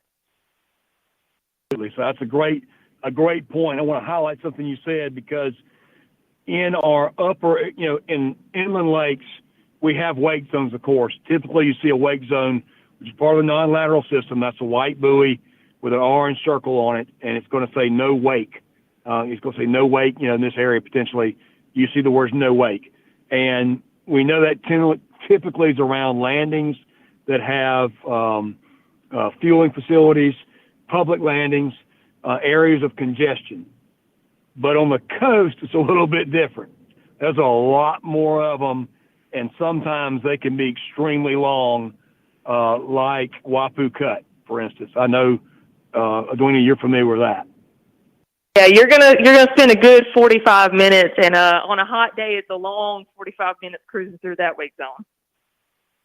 Right, but it is what it is. It's there for reasons that we don't control. It's there. Our officers are doing, their job because the owners along that, trust me, they know it's a wake zone. And if you're not at idle speed, they're going to be calling, complaining, screaming at you from the side of the waterway, and they're going to make it known you're not following that rule. So it's a good point. Now, on the coast in wake zones, you got to really, really be paying attention. You will see some signs that aren't real. Let's talk about that for a minute, too, because on the same side of let's follow our wake zones, there are some areas where you'll see signs that say no wake, but they don't have a DNR sticker on them. Yeah, so down here, we have a big issue with, is it my waters or public waters? And so people put stuff up on their docks that, it says no wake and it doesn't have a DNR emblem. DNR, we put out the no wake zone buoys that you can specifically tell it's from us, provided by us, but we also have responsible for your wake signs. And those are in areas where it might be a tight creek. So you've got 50 feet between you and the dock, which you should be at idle speed. But we'll give those individuals signs to put on their dock that just informs the boaters that, hey, if you're going to throw wake, you're responsible if it causes any damage. But those are the only kind of signs you're going to see down here. We've had people take buoys, no wake zone buoys, and put them up in a back creek. So if the buoy looks pretty derelict and it still has a DNR emblem on it, that's a little questionable sometimes where it came from. Yeah, but that's a good point. So on the coast, and just like anywhere in South Carolina, so many people now are moving to our waterways, and they don't want a boat come by them, which is really not fair. But where there's areas of congestion, we have a system where we choose where no wake zones should be. As people continue to move to the coast, a lot of people want a wake zone everywhere they got a house. And it's just not possible because everybody doesn't want to take 45 minutes to go through a creek. And you shouldn't have to. But you are responsible for your wake if your wake causes damage when you're within 50 feet and 100 feet on certain lakes. Again, the rules change depending on the lake we're talking about. So you really need to look at your lakes, look at that, remember where you are. A lot of our inland lakes, it's 100 feet now, except for Lake Moultrie, where it's still 50. On the coast, a lot of times it's 50 feet, particularly in the intercoastal waterway, it's 50 feet, because the intercoastal waterway is very narrow. But one thing to remember, if you're traveling past the dock with a boat and you're 100 feet or close to that boat and you're dragging that wake and you cause damage to that boat, that landowner can come against you civilly for that. So that's the truth. So you do need to watch your wake, even in areas where there's not a no wake zone. But the no wake zones, particularly on these big weekends, our officers will be watching that because there's a lot of traffic. So good point to be made there. On the big waterways in the Charleston Harbor, Dwayne, any words of wisdom there for folks who choose to go into the harbor? Yeah, absolutely. So anywhere in the harbor, you want to definitely check your tides, see where the tide's at. Is it falling or is it rising? And make sure you know your channel. From starting this job, I've always been told the best GPS is your eyes. So you can look down at your actual GPS and see where a marked channel is, but in the Charleston Harbor and surrounding parts, you got to make sure you're looking up and you're seeing, is there a new sandbar there? Have the waters moved? Is there something that's obstructing your path? So that's what we see a lot of boats in the harbor getting grounded during this time of year because people, they don't really know the channel and they try and cut corners, and next thing you know, they're on a sandbar and they panic. So that's the biggest thing, especially during the day, but 100% at night, because you get out in the Charleston Harbor at night and you're looking for channel markers and half of them are not lit up, and all of a sudden the Charleston downtown is drowning out any lights that are actually there. So we want to make sure that people know if you're navigating at night, one big thing is you can't run with a light bar on. You can only have your navigation lights on. That's on the bow of your boat and the stern of your boat. But you need to be paying attention and seeing where you are. Are there obstructions in front of you? Is there another boat moving around you or towards you? Do they have their lights on? Because sometimes you'll see a black mass going across the harbor, somebody running without lights, and that's the biggest danger we have out there. And I know on 4th of July night when we have fireworks out in the Charleston Harbor, once the fireworks are over, we make sure we have officers placed at certain channel markers that are going to get people home, and we'll have those lit up so people can make sure they're navigating the right way home and get home safely if they can. Absolutely. So one thing to talk about tomorrow, Friday, Saturday, because I know there are fireworks shows throughout the state on our waterways, not only in Charleston, Lake Marion, Lake Moultrie, up in Kiowee, Hartwell, Lake Murray for sure. There's fireworks shows sometimes Friday, Saturday, tomorrow night, of course, then Friday and Saturday as well across the state. So a lot of people be out in the water at night, a lot more than normal maybe, people gathering in big groups. So your navigation lights are critical. make sure that both your bow light, which is your red and green light, and your stern light or your all-around light, which is white, is working. If you have a pontoon and you've got one of those folded up, you've got your bimini top folded up, and your light is in that bimini top, make sure it's folded out where it can be seen and not up in all the folds so someone can't see that light. Because the most important light on your boat is that white all-around light, because it can be seen 360 degrees. Your bow lights are important because the red and green lets people know what direction you're coming from, and that can help them know who's got the right of way. When it comes to tomorrow night, most people have no idea about navigation, but make sure your lights are on. Doing a good point, no extra lights on the boat, as in like a big, these LED lights everybody wants to put on. They used to be called docking lights. Now everybody puts a light bar on the boat so they can light up the water. And a lot of people feel like that helps them see better. But in actuality, if you've been boating a long time, you know that when you cut with your navigation lights, and if it's a decent lit night, you can see better reflection on the water without that big bright light. That big bright light will blind people to not be able to see your bow light, first of all, and they can't sometimes, like a deer in the headlights, tell which direction you're going, and it causes more accidents than it helps prevent. So do not have LED lights on, these light bars, docking lights on, as you're traveling about the next few nights. Make sure your bow lights and your all-around light, stern light is working. Our officers will be out checking, and yes, they are there to write tickets if people don't have the lights on, and give you some type of light to have them to help you be seen so you can be safe and safely return home. That's just part of the job. And on these big nights, when we have these huge groups of people out on the water, it's critical that people have lights so they can be seen. So that's a very good point. One thing I will say as an old game warden, I got taught 25 years ago, if you ever cross a wake on the water at night, start looking, because something caused that wake. And a lot of times that can save you from running up in the back of somebody. If you cross a wake at night and you're not looking, there's a boat that caused that wake. Find out where that boat's at. Absolutely. Other than tides, good point. Tides are big. I laughed at myself last show. I talked about running a boat in the coastal areas at low tide so you know where your bars are. So when you come out of high tide, you can pretty much run and marking things. But you made a good point. So many things are constantly changing on the coast, where on inland lakes, maybe you got a log that floats in. That's not as big a deal as a sandbar moving 100 feet on you, or sometimes 40 yards or whatever, and causing the whole channel to shift. And now you've got to learn a whole new route you may have been running all year, and then all of a sudden it changes after a big storm. But that's the coast, and it happens all the time.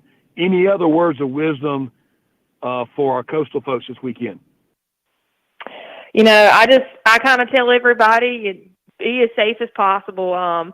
Keep your eyes up. We have a lot of boaters down here. They kind of get tunnel vision like they're in a car and they look straight, but you know, you can't ever be too hypervigilant in a boat. Just watching what other people are doing, paying attention to what they're doing, because if they're not paying attention but you are, you might save a life. That's the biggest thing, is do what you need to do to keep yourself safe and keep others safe while you're out there on the water. Any concerns? I don't talk about this much on the show, so I want to mention it while I've got your expertise with us tonight. How about shipping lanes in Charleston? How big of a concern is that over the next few days? So shipping containers are coming in and out. We have a lot of small boats they'll anchor out in the channel. So if you're between a red and green buoy, don't drop your anchor out. We've seen people sunbathing out in the channel. They'll do that. But if you ever see if the boat's bigger than you, and that includes container ships, a sport fisher, or even if you're in a 20-foot boat and you see a 35-foot boat go by, always watch that wake, because that wake's coming off that boat, especially those container ships, and it's a lot bigger than you think by the time it gets to you. So you always got to be safe when that wake's coming off those boats pretty fast and it's moving towards you. But otherwise, you know, it's pretty well regulated out there in the Charleston Harbor, and just make sure you're not getting too close to those container ships, because they're moving a lot faster than you think, and they don't have the maneuverability that you have. So always kind of steer clear of them if they're coming towards you, and if you can, just kind of go behind them instead. Don't ever cut in front of them. Absolutely. That's good words of wisdom. Edwina, thank you so much for joining us tonight. We're almost through for the evening, but I appreciate everything you said. I want to wrap up tonight, Smitty, with a few things just to remember. Again, we've talked about running lights. That's a bigger deal during 4th of July because everybody's out at night looking at fireworks shows. Make sure your running lights are working before you get on the water. Check them, recheck them. I don't know how many times I've been on a boat. We're checking a boat. Its lights aren't working, and their first comment is, well, they were just working earlier today, or they just quit. Well, every boat you go to says that. That doesn't mean they were all telling the truth. But check your running lights. Make sure you got your safety equipment on board, your life jackets for everybody on board, fits the intended user, where you can get to them, and they're in good condition. Make sure your boat registration is good. Again, everybody trying to get out in the water, getting boats out there that maybe hadn't gone in the water this year yet, or maybe in a few years, make sure your registration's good. Make sure all your safety equipment's on board, your whistle, fire extinguisher, if it's required for you to have a fire extinguisher, make sure your fire extinguisher's in good shape. If you haven't checked it a while before you go out tomorrow and this weekend, check it. Make sure that it's in the green, that it's in good shape, because if you need it, it's not going to do you any good if it's empty and doesn't work. So that's the biggest tips for this weekend. We hope everybody has a safe 4th. We want everybody to, we want to have just as many people alive and well on Sunday as we do today. We don't want a boating accident because safety is no boating accidents. So thanks for letting us on the show tonight, and I hope that folks have a great 4th of July tomorrow and a safe weekend. Absolutely. Happy 4th of July to you as well, Major Downer, and tremendous tips. And, hey, stay hydrated out there, right? Oh, absolutely. It's going to be hot on the water, so make sure you got hydration out there. And we didn't talk about this, but I will mention on the way out the door, because we got maybe a minute left. Our officers will be out there enforcing our boating under the influence laws for sure. 4th of July is a time people like to celebrate. People like to have a beer on the water, and it's not illegal to have a beer on the water. What is illegal to do is to operate a boat under the influence. You notice I'm not going to say 0.08 because that's legally under the influence for sure. That's legally being drunk. But before 0.08, you can be under the influence. So if you're drinking, don't drive the boat. Get somebody else. Get a designated driver for the boat, just like you would a car, so that you can get out there, have a good time, and safely return back. Make sure the person you designate as driver of the boat knows how to drive the boat and knows where the safety equipment is so that they can get it in case you need it. That's our biggest tips for the weekend. Yeah, absolutely. Take care of each other. And just as Major Downer said, take extra time tomorrow, making sure you have everything, registration, safety first tomorrow. Thank you so much, Major Downer. That's SC Wild for this week. And, hey, we're taking the 4th of July off. Maybe I'll be on the water, and I hope you're out enjoying South Carolina outdoors tomorrow. We're back with you on Friday right here on the Sports Talk Media Network.